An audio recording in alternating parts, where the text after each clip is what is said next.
If you caught my video 2 days ago, I talked about a bundle with over $6,500 worth of goodies. That's 500 PC indie games, as well as gaming soundtracks, some tabletop rule sets, and a bunch of other nerd shit. But if you're somebody like myself that isn't very well versed in indie games, or even if you're a diehard indie gamer, 500 titles is a lot to dig through to find the gold. Luckily, I found an awesome article from Kotaku, which we're going to cover today, showing some awesome, enjoyable indie experiences that everyone should try.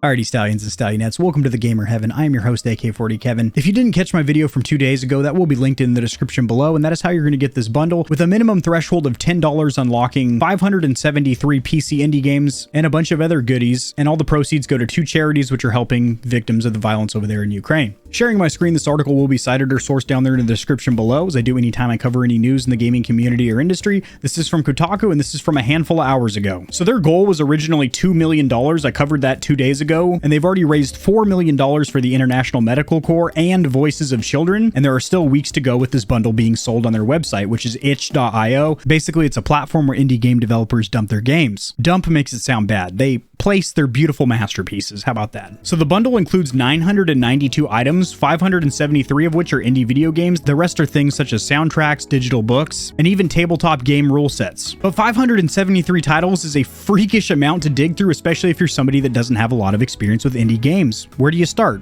Right here on this video. Since this article is cited down there in the description below, you can preview any of these titles that sound interesting to you. Some of the titles you want to check out for sure is Yinglet. Just like Yingling, it goes down smooth. Well, not really. Yingling tastes like meal piss. It's been lauded as one of last year's best games. Yinglet looks like a 15-year-old's acid trip. It is very colorful. Fortnite developers would be proud, but in all honesty, it looks like a hootenanny and an ass-slapping good time. Next up, you have Midnight Scenes, which is a mysterious tale with a nice little knuckle-dusting twist at the end. Also, I have to say, I really do like the graphical style of this. It's black and white, and it just looks real slick and has that noir feeling. I even had to get closer to the mic to get a little bit of that proximity effect when I'm talking about Midnight Scenes. Next up, you've got Sagebrush. No, you can't smoke this sage, boys. It's a super low poly adventure game about returning to the abandoned site of a former cult. Ooh, gross.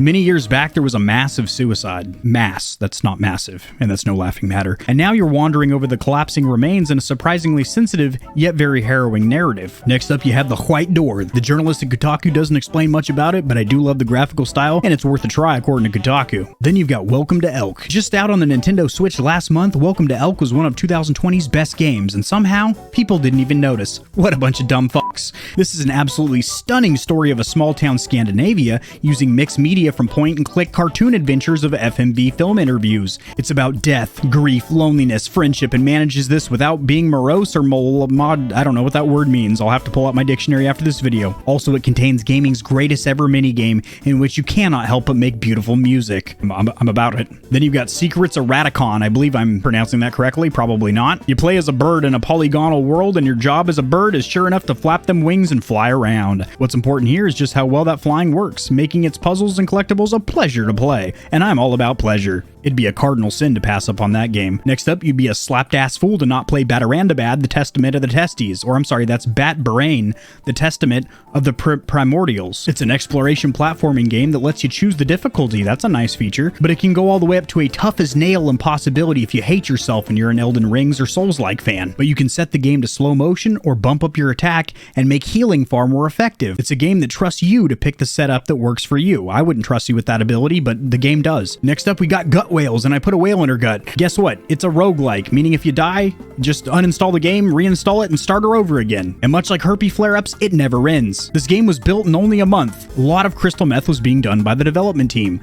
Only 3 people in a basement, 1 pipe, 1 computer, 1 goal. This is a wonderful action platformer in which you can carry only 1 bullet. It's like Russian roulette, except everyone gets fucked. Once you fired that 1 bullet, you need to go pick it up again. That doesn't make any sense because once you fire a bullet, it crumples and it's pretty much unusable. I mean, you can reload the brass, but anyway. But if you catch that bullet before it hits the ground, you can snag it and then refire. That's called a combo. So hopefully this quickie was beneficial for you to kind of dig through that huge library that you now have if you are supporting Ukraine by shelling out 10 ducats. Again, I'm not sponsored by this company and have no affiliation with them whatsoever. I just like to get a lot of shit for $10. If you enjoyed the video, liking it helps it to get seen by more gamers. This information will reach and assist them as well, which in turn helps me grow this little channel, which I do greatly appreciate. Subscribe for more content like this. I cover news in the gaming community and industry, tutorials helping you get set up streaming and YouTubing, as well as honest gaming product reviews, keyboards, mice, headsets, controllers, mics, chairs, etc. There are some hefty exclusive discount codes found only in the description of my videos and only for the audience here at Gamer Heaven. Check out Into the AM for some of the sickest looking and most comfortable cloth to ever grace my gaming giblets. If you don't want to be scorching your corneas with harmful blue light, check out Gamer Advantage, the only blue light glasses on the market that look sexy and actually work. If you're looking for a custom controller that'll blow the competition's tits back, AIM definitively has the best bang for buck or price to performance when it comes to Xbox, PlayStation, and Switch controllers. Nope, they don't do Switch, but they do gaming mice. I said doo-doo. I have links to all my other platforms and socials in the description below. If you need a quick laugh or blast of gamer adrenaline, check my short form videos out at TikTok. Follow me at Facebook Gaming, where I am a partner and upload a ton of exclusive gameplay content. To get in touch with myself and the Stallions and Stallionettes of Gamer Heaven, join the community Discord, and check me out at twitch.tv, where I go live every other leap year on a blue moon, if it falls into an odd calendar number, and my pH balance is on point. Just kidding, starting June I'm going to be live streaming a lot. Thanks for watching. This has been AK40 Kevin hosting Gamer Heaven, and I'll see you tomorrow because I upload daily. All the time. 60% of the time. Sometimes.